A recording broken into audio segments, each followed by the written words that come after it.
Salut la compagnie, j'espère que vous allez bien. Moi aussi je vais très bien, merci. Maintenant que nous avons des notions sur la blockchain technologie, dans cette vidéo, nous allons étudier sa première implémentation en tant que crypto-monnaie. Alors, qu'est-ce qu'on va apprendre dans cette vidéo? Comme d'habitude, plein de choses. On va répondre aux questions suivantes, à savoir, c'est quoi la monnaie? Quel est l'historique de la monnaie? C'est quoi la crypto-monnaie? Qu'est-ce que la crypto-monnaie apporte de plus par rapport aux monnaies conventionnelles? Et enfin, comment fonctionne la crypto-monnaie? Alors, si tu tiens à savoir tout ceci, ne bouge surtout pas, car c'est maintenant que ça se passe.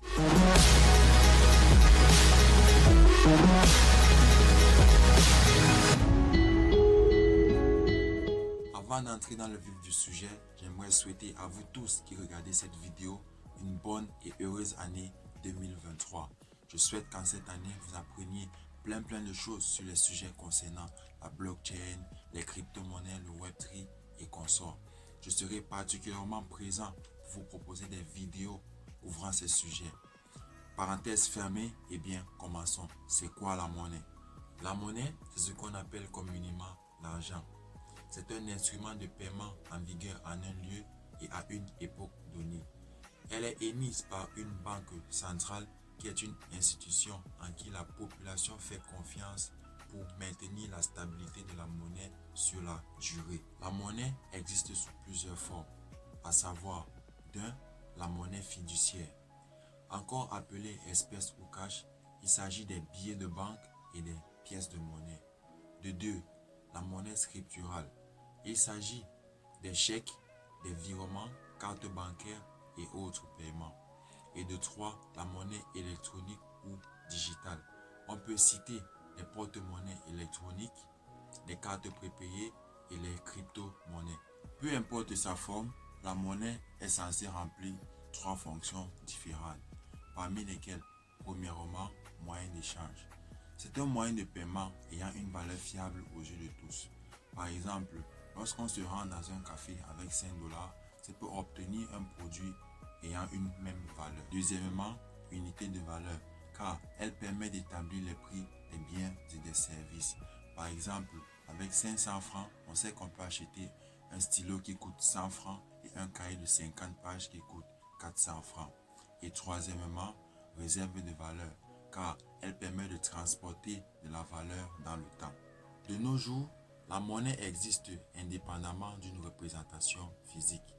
Parmi ce genre de monnaie, on compte les monnaies scripturales et les monnaies électroniques qui englobent les porte-monnaies électroniques et les crypto-monnaies dont on va justement parler dans ce troisième point de notre vidéo. La crypto-monnaie, encore appelée crypto, est une monnaie numérique conçue pour fonctionner comme un moyen d'échange via un réseau informatique qui ne dépend d'aucune autorité centrale telle qu'un gouvernement ou une banque pour la maintenir.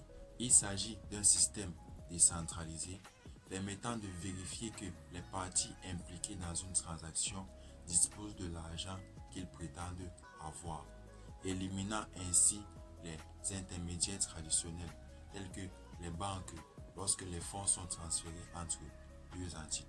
Pourquoi est-ce qu'on appelle cela crypto-monnaie? La crypto-monnaie est un mélange de deux mots, à savoir cryptographie et monnaie. Ceci parce qu'elle fait un usage intensif des techniques cryptographiques pour sécuriser les transactions entre utilisateurs. Les enregistrements individuels de propriété des unités de monnaie sont stockés dans un registre numérique appelé blockchain, qui est une base de données informatisée utilisant une cryptographie solide pour 1. Sécuriser les enregistrements des transactions, 2. Contrôler la création des unités monétaires supplémentaires et 3. Vérifier le transfert de propriété des unités de monnaie. Pour plus de détails sur la blockchain, je vous conseille de regarder ma précédente vidéo dont je vous mettrai le lien ici ou là. Étant donné que la crypto-monnaie tend à rivaliser avec les monnaies traditionnelles telles que l'euro, le dollar, le franc CFA, etc., appelées dans le jargon des crypto-monnaies fiat, nous allons voir dans ce quatrième point de notre vidéo ce qui rend les crypto-monnaies uniques. Dans cette partie, il est question de savoir quelles sont les particularités de la crypto-monnaie. En quoi la crypto-monnaie est-elle encore nécessaire alors qu'il existe déjà d'autres formes de monnaie qui, entre guillemets, marchent bien. Bref, il est question de savoir quel problème la crypto-monnaie vient résoudre concrètement. Pour répondre à cette question, faisons rapidement un flash en arrière pour essayer de voir quelles ont été au fil du temps les limites du système monétaire actuel. Eh bien, tout commence lorsque les hommes décident de s'entendre sur le choix d'un bien dont la seule fonction sera d'être échangé contre d'autres biens ou services. C'est la monnaie. Trois critères rentrent en compte dans le choix d'une monnaie. Tout d'abord, l'acceptation. Il faut que le bien choisi comme monnaie soit accepté par tous ou par un grand nombre. Ensuite, le transport dans l'espace. Il faut que le bien choisi comme monnaie puisse être facilement transportable dans l'espace. C'est-à-dire qu'on doit pouvoir se déplacer facilement avec. Et enfin, le transport dans le temps. Ici, il y a deux options à considérer. Premièrement, le bien retenu comme monnaie doit conserver son intégrité physique dans le temps. Autrement dit, il ne doit ni s'user ni pourrir. Auquel cas, il ne pourra pas conserver de la valeur d'aujourd'hui à l'année prochaine. Deuxièmement, et plus important encore, il ne faut surtout pas que la quantité de ce bien retenu comme monnaie puisse augmenter de manière significative. Ainsi donc, au cours de l'histoire, on a essayé plusieurs biens comme monnaie. Les coquillages, le sel, les perles, les miroirs, etc. Mais ce qui a bien marché, c'est les métaux précieux, à savoir l'or, l'argent et le bronze. Pourquoi ça a marché avec les métaux précieux? Déjà parce qu'on en trouve partout et les peuples se sont mis à l'accepter comme moyen d'échange, ce qui répond déjà au premier critère de l'acceptation. Ensuite, ils transportent facilement de la valeur dans l'espace. Et pour terminer, parce qu'ils sont résistants et rares, du fait qu'ils ne sont pas faciles à extraire du sol, ils transportent donc efficacement la valeur dans le temps. Parmi ces métaux précieux, il y avait donc un qui servait mieux comme moyen d'échange, principalement parce qu'il conserve efficacement sa valeur dans le temps, dans la mesure où il est impossible d'extraire du sol des quantités suffisamment importantes pour faire chuter de manière significative la valeur de l'or qui circule sur le marché. Jusqu'ici, tout va bien, mais plus pour longtemps, car à partir du 19e siècle, on a décidé de mettre en circulation des billets, c'est-à-dire des morceaux de papier qui représentaient une certaine quantité d'or qu'on avait conservé dans les coffres d'une maison hyper sécurisée qu'on appelle banque. Qu'est-ce que cela veut dire? Cela veut dire qu'à partir de ce moment, on crée dans chaque pays des devises qui sont indexées à l'or. Autrement dit, chaque billet représente une certaine quantité d'or bien précise et ces billets sont imprimés par l'institution qu'on appelle banque. C'est donc là que les choses tournent au vinaigre. Pourquoi? Parce que le pouvoir de création de l'outil qui sert désormais de monnaie vient d'être mis entre les mains d'une institution, cette institution qui est la banque. Cette dernière promet à toutes les populations qu'elle n'imprimera des billets qu'en fonction des quantités d'or qu'elle possède dans ses coffres. Et tout le système monétaire, tout le système financier repose sur cette promesse, sur cette confiance qu'on fait à la banque. En 1914 donc, quand la guerre éclate, les États doivent retrouver des financements pour financer celle-ci. La guerre coûtant cher car il faut avoir les munitions, les armes, etc. Les banques se sont mises à imprimer de l'argent sur la base de rien du tout. Les billets imprimés étant juste du papier qui n'a aucune valeur intrinsèque, les banques se sont mises à imprimer des billets qui n'étaient indexés sur aucune quantité d'or. Nous voyons donc ici que cette promesse faite par la banque de n'imprimer des billets que sur la base d'une certaine quantité d'or gardée dans les coffres a été brisée par les institutions, à savoir les États et les banques. Ceci au détriment de la population, car au final c'est la population qui encaisse les retombées, le chômage, la vie chère, l'inflation, etc., etc. Et ce n'est pas tout. Après les deux précédentes guerres, à savoir la Première Guerre mondiale et la Deuxième Guerre mondiale, les États-Unis ressortent comme première puissance militaire et économique. Les États-Unis possèdent la plus grande réserve d'or dans le monde. Ils imposent donc à tous les autres pays des accords de Bretton Woods et proposent que toutes les autres monnaies seront indexées au dollar qui lui-même sera indexé à l'or. Et ils promettent, comme les banques centrales précédemment, qu'ils n'imprimeront jamais plus de dollars qu'il n'y a de l'or dans leur coffre. En 1995, les États-Unis entrent en guerre contre le Vietnam. La guerre coûtant cher, ils répètent les mêmes erreurs qui ont été commises lors des deux précédentes guerres mondiales, à savoir, ils impriment plus de dollars qu'il n'y a de l'or dans leur coffre. Une seconde fois donc, les autorités monétaires ont manqué à tenir à leurs promesses. En récapitulatif, le système monétaire actuel recèle bien des failles. Quelles sont ces failles? La première, c'est que le système monétaire actuel est inflationniste. Qu'est-ce que cela veut dire? L'inflation, c'est tout simplement une hausse généralisée des prix sur le marché. Cette hausse est due au fait que la monnaie perd de sa valeur sur le long terme. Par exemple, la somme de 10 000 francs qu'on a aujourd'hui ne nous permet plus d'acheter les mêmes biens qu'on pouvait acheter avec la même somme il y a 10 ans en arrière. Aujourd'hui, avec 10 000 francs, on achète moins de choses qu'on aurait pu acheter avec la même somme il y a 10 ans en arrière. La raison en est que la ressource sur laquelle la monnaie est adossée, à savoir l'or, n'est pas une ressource limitée. En fait, chaque année, on extrait des quantités d'or qui augmentent toujours. Or, ce qu'il faudrait pour contrer l'inflation, c'est une monnaie dont la réserve ne peut pas augmenter. Mais cela n'existe pas, parce qu'en réalité, aucune ressource matérielle n'est limitée. Il n'y a pas dans la nature seulement 50 millions d'arbres, ou alors 500 milliards de tonnes d'or, ou bien 50 milliards de noix de coco. Non.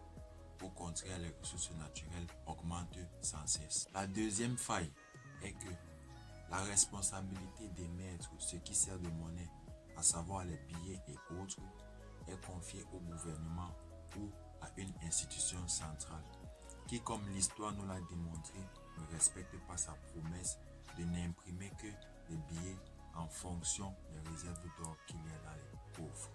Au vu des manquements du système monétaire et financier actuel, il convient donc de penser à une alternative telle que la crypto-monnaie. Quelles sont donc les particularités de la crypto-monnaie? La crypto-monnaie permet de résoudre le problème de l'hyperinflation. En effet, une des causes de l'inflation est la circulation d'une quantité trop importante de la monnaie dans l'économie d'un pays. Ce qui revient donc à dire que si la création monétaire est contrôlée, eh bien l'inflation serait contrée. La crypto-monnaie propose une solution permettant de raréfier, c'est-à-dire rendre rare un bien digital. Elle peut donc être une forme de monnaie dont la quantité est strictement limitée pour contrer l'inflation. Par exemple, le Bitcoin, la mère des crypto-monnaies, compte tout au plus 21 millions d'unités et pas une de plus. Également, la crypto-monnaie est décentralisée. C'est une forme de monnaie qui n'est contrôlée par aucune autorité centrale, que ce soit un État, un gouvernement ou une banque. Au contraire, le système monétaire dans la crypto-monnaie est contrôlé par des milliers de nœuds, c'est-à-dire des ordinateurs éparpillés à travers le monde. De plus, étant décentralisée, la crypto-monnaie réduit, voire élimine les intermédiaires dans les transactions, tels que, par exemple, le transfert d'argent. Ici, les transactions se font en peer-to-peer, c'est-à-dire de particulier en particulier, sans intermédiaire. Et ainsi donc, les transactions sont beaucoup plus rapides et moins coûteuses. La crypto-monnaie est un type de monnaie dite sans permission, c'est-à-dire que tout ce qu'il faut pour pouvoir effectuer des transactions en crypto-monnaie, c'est une connexion Internet. On peut donc transférer de l'argent rapidement à l'échelle mondiale, ceci indépendamment du lieu où on se trouve et à n'importe quel moment, ce qui n'est pas possible dans le système bancaire car il ne fonctionne pas 24 sur 24. La crypto-monnaie, c'est 365 sur 365 ou alors 366 sur 366, 24 sur 24, 7 jours sur 7. Ajouté à ceci, la crypto-monnaie est hyper sécurisée grâce à l'usage des techniques cryptographiques. Tout ceci fait de la crypto-monnaie une sérieuse alternative face aux limites du système monétaire actuel. Ce qui nous amène à étudier dans ce dernier point de notre vidéo fonctionnement des crypto-monnaies. La crypto-monnaie est une monnaie numérique qui fonctionne en dehors du système bancaire et n'est contrôlée par aucun gouvernement ou autorité de régulation centrale. Elle repose sur une blockchain qui est cette technologie permettant de sécuriser les enregistrements des transactions, de contrôler la création des unités monétaires supplémentaires et de vérifier le transfert de propriété des nouvelles pièces. Les nouvelles unités de crypto-monnaie sont émises grâce à des mécanismes de consensus. Pour plus de détails sur cette notion, je vous réfère à ma précédente vidéo dont le lien est là ou là. La plupart des crypto-monnaies ont un plafond, c'est-à-dire une quantité maximale. Ce plafonnement vise à imiter en mieux la rareté des métaux précieux et à éviter l'hyperinflation. Dès lors qu'un bloc est créé et validé, chaque nœud ayant participé à sa création se voit attribuer un montant de crypto-monnaie proportionnel à l'effort fourni. La participation à la création monétaire se déroule sous plusieurs formes en fonction de la nature de la blockchain. Mais deux formes principales correspondent aux mécanismes de fonctionnement que sont la preuve de travail et la preuve d'enjeu. Tandis que dans la preuve de travail, les nœuds résolvent des puzzles cryptographiques complexes pour créer et valider de nouveaux blocs afin de recevoir une récompense en nouvelles unités de crypto-monnaie. Dans la preuve de participation, il faut placer ou bloquer une partie de son capital et être choisi par le protocole pour créer et valider les blocs afin de recevoir la récompense en nouvelles unités de crypto-monnaie. C'est donc de cette manière que sont émises les nouvelles unités de crypto-monnaie, c'est-à-dire en même temps que les nouveaux blocs sont créés et validés. Les crypto-monnaies sont stockées dans des porte-monnaies électroniques appelées wallets. Ce sont des gadgets électroniques ou alors des applications en ligne qui stockent les clés privées des crypto-monnaies en toute sécurité. Une clé privée, c'est un code difficilement déchiffrable qui identifie un wallet. Il doit être gardé secret. Et bien la compagnie, c'est la fin de cette vidéo. Je vous remercie de l'avoir regardé. Si le contenu vous a plu, eh bien n'hésitez pas à liker la vidéo, à vous abonner à ma chaîne et à cliquer sur la cloche de notification pour être au parfum de mes prochaines vidéos. D'ici là, je vous dis au revoir, à la semaine prochaine. Ciao, ciao, prenez soin de vous.